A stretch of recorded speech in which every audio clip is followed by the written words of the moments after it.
नमस्कार, the wire में आपका स्वागत है। मैं हूं आरफा खानम शेरवानी। अलवर डिस्ट्रिक्ट में हम यहां मौजूद हैं। यहां जो 11 सीटें हैं उनमें से एक सीट जो अलवर अर्बन सीट है, शहरी सीट है, वहां हम जायज़ा ले रहे हैं कि किस तरह की चुनावी जो हवा है वो बह रही है।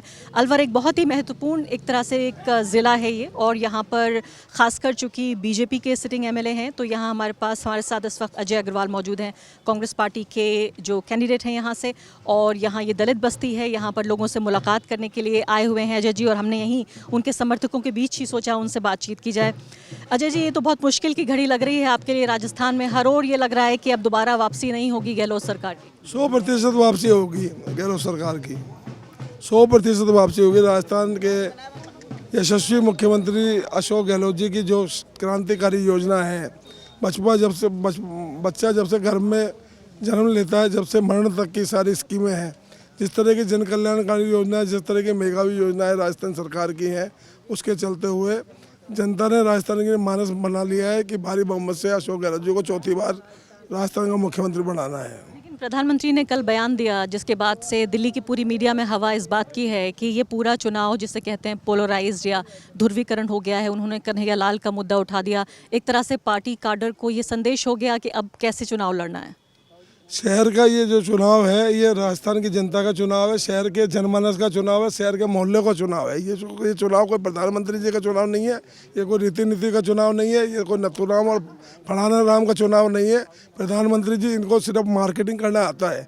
और ये जब प्रधानमंत्री जी को इतना शौक है तो मुख्यमंत्री बन गए, चुनाव क्यों नहीं लड़ देते वो यहाँ? अच्छी तो करते हैं मार्केटिंग को। नहीं, मार्केटिंग करने का उनका तरीका जरूर अच्छा है, लेकिन उनका अंजाम तो अच्छा नहीं हो रहा। आम जनता तो दुखवा रही है। अलवर शहर में पीने के पानी को त्राहिमाम कर रहा है। आज़ादी के 75 साल में हम गरीब और वंचित और शोषित वर्ग को पानी तक नहीं पिला पाए, तो फिर हमने आज़ादी के बाद किया क्या? जब 15 साल से मोदी जी कह रहे हैं मैंने ये कर दिया, वो कर दिया। 15 साल से इनकी ट्रिपल इंजन की सरकार है। इनका यहाँ सांसद यहाँ का, विधायक ही है, और महापौर यहाँ का। लेकिन मुख्यमंत्री तो आपके हैं। मुख्यमंत्री है, लेकिन मुख्यमंत्री को जनता ने चुना है, जब तो काम किया। पानी की समस्या ईआरसीपी योजना में प्रधानमंत्री जी ने जबरदस्ती रोड़ा लगाने की चेष्टा करी। दो बार घोषणा करने के बावजूद भी ईआरसीपी योजना को उन्हें मंजूरी नहीं थी। 40% का पैसा राजस्थान सरकार देने को तैयार थी। उसके बाद 25 सांसद हमने जिता के दिए यहाँ भारतीय जनता पार्टी के। उसके बावजूद भी राजस्थान का क्या भला किया इन्होंने? पानी जैसी 75 साल की आज़ादी के बाद भी ये जनता त्राहिमाम करती है। लेकिन अजय जी, एक बात समझ में नहीं आ रही कि सरकार आपकी है, लेकिन आप आरोप लगा रहे हैं विपक्षी पार्टी पर। 5 साल आपकी सरकार रही, तो पानी कौन लेके आया? आप भी तो बात मोदी जी की कर रहे हैं। राजस्थान में मोदी जी का क्या लेना देना? मोदी जी का राजस्थान में कोई नेता है हो? बीजेपी नेता बताया, नीति बताया, अपनी काम बताया, हमने क्या क्या काम किया है? इतने 25 सांसद जिताने के बाद वो कुछ काम नहीं कर पाए, और मोदी जी का नाम पर दुपट्टा उड़ के राम नाम हिंदू मुस्लिम फलाना ढिमका ये करते हैं। और क्या हो रहा है इसमें? लेकिन मुझे बताइए, अगर हम बड़ी तस्वीर देखने की कोशिश करें, बिग पिक्चर जिसे कहते हैं, तो उसमें क्या आपको लगता है कि बीजेपी इसे गहलोत बनाम मोदी करने में कामयाब हुई है?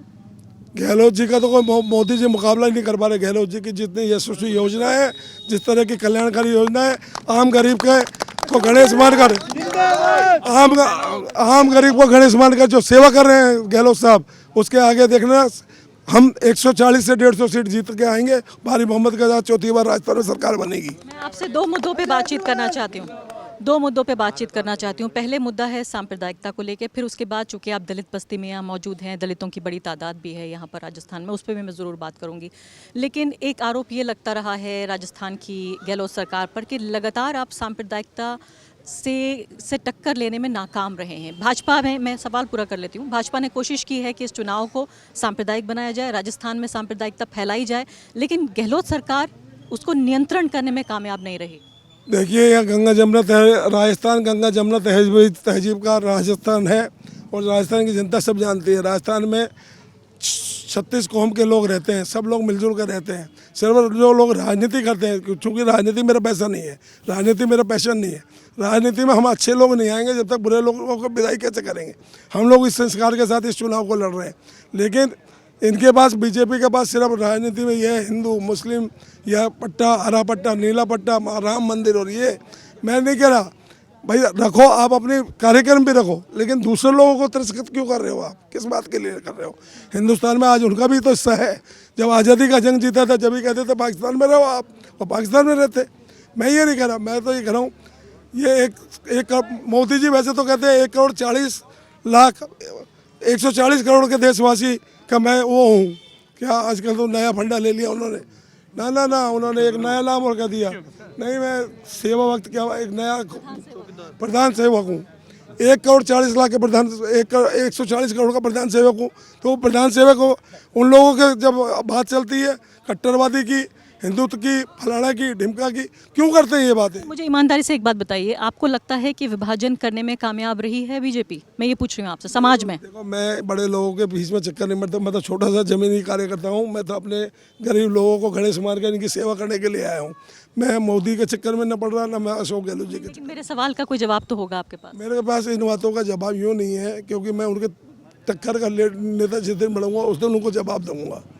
अभी तो मैं तो जमीन का आदमी हूँ। अब अगला मुद्दा जो है वो लीक का है। पर्चा लीक का बड़ा मुद्दा बन रहा है, युवाओं में काफ़ी नाराज़गी है इसको लेकर। दूसरी एक ऐसी समस्या जिसको गहलोत सरकार पूरे तरीके से नाकाम रह रही है, काफ़ी नाराज़गी। ऐसा परिप्रेक्ष्य लगता है आप मोदी जी का पक्ष कर रही हैं, क्योंकि वैसे पत्रकार हैं। वैसे तो आपको सामान्य रूप से चलना चाहिए। जनता के पक्षकार हो। अब आप बार ये देखो, परीक्षा कहाँ लीक नहीं हुई? उत्तर प्रदेश में नहीं हुई, हरियाणा में नहीं हुई, पंजाब में नहीं हुई, दिल्ली में नहीं हुई। कहाँ सेंट्रल की परीक्षा? राजस्थान में क्यों हो? वहाँ के नहीं, तो वहाँ की सरकारों से हम उनसे पूछेंगे, लेकिन आपकी सरकार तो आपसे पूछ। जितनी परीक्षा लीकेज हुई उनको पकड़ा गया, उनकी संपत्ति दर्ज करी गई, उनके खिलाफ आपराधिक मुकदमे दर्ज किए गए, कार्रवाई की है। पर्चे लीक क्यों हो रहे हैं? लोगों का भविष्य खराब हो रहा है। निश्चित रूप से पीड़ा है, क्योंकि युवा हमारे साथ का युवा है, उसको रोजगार मिलना चाहिए, समय से होना चाहिए। पर लेकिन एक सिस्टम ऐसा हो गया है, एक तो ये मोबाइलाइजेशन का जो सिस्टम चला है ना, इसमें अच्छा फेल हो जाता है। अभी मैं आपको कुछ कह रहा हूँ, ये बात आगे आप किस तरह से प्रेजेंट करेंगी? आप भी इसको दूसरे ढंग से प्रेजेंट करेंगी तो हिंदू मुस्लिमों का झगड़ा भी हो सकता है। इसमें दूसरे की बात को और कर देंगे। पेपर लीक की बात कर रही हूँ आपसे, फिर वापस लेके आना चाहती हूँ आप। लीक में बता दूं, पेपर लीक में निश्चित रूप से पेपर लीक नहीं होना चाहिए। युवाओं का भविष्य खतरे में नहीं आना चाहिए। कोई सरकार हो, सरकार को ऐसे सख्त से सख्त कदम उठाने चाहिए, चाहे उसके पीछे जो भी साजिश करे उनको फांसी पर ढाके कुछ भी करे, ऐसा नहीं होना चाहिए। मैं उसका समर्थन हूं। ये बात भी समझ में आई जब युवाओं से मैंने बातचीत की कि जो रिक्तियां हैं, जो नौकरियां हैं, भर्तियां नहीं निकल रही हैं सरकारी स्तर पर, राज्य के स्तर पर। मोदी जी ने कही थी हर साल 1 करोड़ भर्ती करूंगा। मैं आज 14 साल हो गए, 14 करोड़ लोगों को रोजगार दे दिया मोदी जी। ऐसे सवाल हम फिर पूछेंगे, हम आपसे पूछ रहे हैं। मैं तो राजस्थान की बात, देखिए आपकी सरकार है, सवाल आपसे होगा। सरकार जिसकी होगी सवाल उससे होगा। राजस्थान की सरकार ने हर क्षेत्र में रोजगार दिया है और उद्योग, सुनिए, उद्योगों को ऐसे बनाया है, कोई भी युवा छात्र आए अपना उद्योग लगाए। 2 करोड़ रुपए तक का कोई उद्योग लगाएगा तो उसे 50% सब्सिडी, 1 करोड़ रुपए सरकार दे रही है। और जो ब्याज मिलेगा उसमें भी 5% की सब्सिडी राज्य सरकार भरेगी। हम तो ये कह रहे हैं नए उद्यमी आए, खुद ही नौकरी देने का सब फंडा रखे ना। भाई मैं उद्यमी बनता हूँ, मैं 100 लोगों को और रोजगार दूंगा, मेरे साथ जोड़ूंगा, टीम बनाऊंगा। नेटवर्क बनाइए ना। आज आप प्रेस मीडिया का काम करेंगे, आज आपके साथ 4 जने चल रहे हैं, कल 40 जने चलेंगे। टीम बनाओ तो उन्हें रोजगार। काम तो सरकार का भी है ना नौकरी देना, चाहे कम ही नौकरियां, लेकिन काम। के साधन सीमित है, सरकार की क्षमताएं सीमित है। जब तक केंद्र का सहयोग नहीं होगा, केंद्र में जिस दिन कांग्रेस की सरकार बनेगी उस दिन नौकरी की अपार लाइन लग जाएगी, नौकरी करने वाले नहीं मिलेंगे और वो लोग कहेंगे हम उद्योग और व्यापार करेंगे। अगला सवाल मेरा है दलित समुदाय को लेकर, दलित बहुजन आदिवासी समुदाय। हम जानते हैं कि ये ऐसी बात नहीं है कि सिर्फ कांग्रेस के राज में हुआ है। राजस्थान एक ऐसा राज्य रहा है जहां रिवायती तौर पर ट्रेडिशनली हमने देखा है कि पिछड़ा समाज है, जातिवाद है। लेकिन कांग्रेस की जो सरकार पिछले 5 साल रही, उसमें जिस तरह के हमने घटनाक्रम देखा, चाहे वो बच्चा रहा हो जालौर का जिसको पानी पीने के लिए टीचर ने उसको मार दिया, इसके अलावा हमने देखा मूछ रखने पर पीट के एक दलित को मार दिया। ये घटनाएं क्यों होती रही ये गहलोत जी की सरकार? ये राष्ट्रीय स्तर के सवाल आप मेरे जैसे जमीन साहब आदमी से पूछ रही हैं। मैं तो राजनीति का पेशा भी नहीं करता और न मैं राजनीति में हूँ। मैं तो पहले तो नगर परिषद में चेयरमैन था, तो वहाँ कचरा उठाता था। फिर मैं गौशाला में 25 साल से गोबर उठाने का काम कर रहा हूँ। ऐसे व्यक्तियों को इस तरह के सवालों में आप अलझा रही हैं। आप यहाँ दलित बस्ती में हैं, जब यहाँ लोग आपसे सवाल पूछेंगे तो आप क्या जवाब देते हैं? मैं जवाब दे रहा हूँ, दलित बस्ती की सेवा करना मेरा फर्ज है। दलित को मैं गणेश मानकर इनकी सेवा करने के लिए आया हूँ। इनकी मूलभूत सुविधाएं जैसे बिजली, पानी, इनको यदि पट्टा नहीं मिला वो सब हम पट्टा देंगे। बिजली, पानी सुविधा, जो इनको सुविधा चाहिए वो हम दिलाएंगे। राज्य सरकार की जितनी भी योजनाएं हैं उनमें हम इनको रजिस्ट्रेशन कराए हैं। सारे लोगों को पेंशन मिल रही है। रिटायरमेंट का पैसा मिल रहा है। नगर परिषद के इतिहास में जितना काम मैंने किया और दलित वर्ग के लिए किया, हरिजन समुदाय को मैं अपना परिवार मानता तो हूँ। बहुत प्रशंसा की बात है जो आप कर रहे हैं, लेकिन इसके साथ दलितों की जो बुनियादी आधारभूत मुद्दा है वो है किस तरह से उनके साथ ज्यादती होती है। जैसे मैंने आपको बताया मूंछों वाली बात, पानी पीने वाली बात। कोई भी जाति हो, कोई भी धर्म हो, किसी के भी साथ होता मैं उसकी निंदा करता हूँ। मैं तो सदैव अच्छी लाइन कहता हूँ, छोटी लाइन के आगे बड़ी लाइन खींचना चाहता हूँ। और मैं चाहता हूँ इस देश में शांतिपूर्ण वातावरण रहे, सब लोग मिलकर। बातें अच्छी हैं अजय जी, मैं आपसे ये कह रही हूँ देश में बाकायदा कानून बनाना पड़ा कि दलितों के साथ आप ज्यादती मत कीजिए, अत्याचार मत कीजिए, हिंसा मत कीजिए। मैं आपसे आपकी सरकार के मुतालिक सवाल पूछना नहीं, ये तो राष्ट्रीय स्तर का कानून है, SC एक्ट का मैं जिक्र कर रही हूँ। तो मैं ये पूछ रही हूँ आपको लगता है कि यहाँ कमी रही? निश्चित रूप से कहीं ना कहीं कमी रही है, जब तो बवेड़ा हुआ है, लेकिन उसमें सुधार भी हुआ है। जिस लोगों ने कार्रवाई की है उनको 24 घंटे में पकड़ा गया है और उनका तत्कालीन रूप से स्थानांतरण हुआ है। उन्हें फांसी की सज़ा, आजीवन कारावास की सज़ा, जेल, सब कुछ हुआ है। ऐसे जैसे आप बताती हैं जो बच्चों के साथ रेप केस हुए उनमें भी अगवा रूप से कार्रवाई की गई है।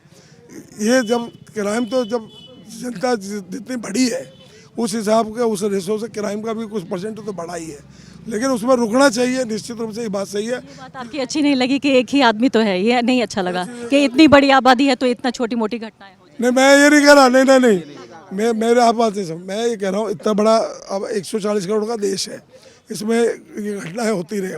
कोई भी प्रदेश हो, राजस्थान ही नहीं सभी प्रदेशों में ये घटनाएं हुई है। बिहार, उत्तर प्रदेश, ऐसी कई घटनाएं ऐसी होती हैं आप और हमको पता ही नहीं चल रहा कितनी घटनाएं रोज हो रही हैं। नहीं होना चाहिए। बिल्कुल नहीं होना चाहिए, मैं इसकी निंदा करता हूँ। वास्तविक रूप से, सैद्धांतिक रूप से बच्चे सब लोग देश की धरोहर है, इनके साथ तो बिल्कुल नहीं होना चाहिए। आपके इर्द गिर्द खड़े हैं, आपके समर्थक हैं, लेकिन बहुत सारे सवाल भी इनके मन में हैं। आप इन्हें क्या बताना चाहते हैं कि दोबारा अगर गहलोत सरकार आती है तो दलितों के साथ इंसाफ कैसे करेंगे? 100% इंसाफ होगा। हम लोग ये प्रयास करेंगे किसी भी स्तर पे कोई भी क्राइम होगा तो उसको अंजाम तक पहुंचाकर उसको सजा दिलाने का काम करेंगे। पहली बात तो इस तरह की व्यवस्था लाएंगे कि क्राइम हो ही नहीं पाए। फिर भी 19 में कोई क्राइम होता है तो उसको इतनी सजा देंगे कि वो आगे से क्राइम करने की सोचे ही नहीं।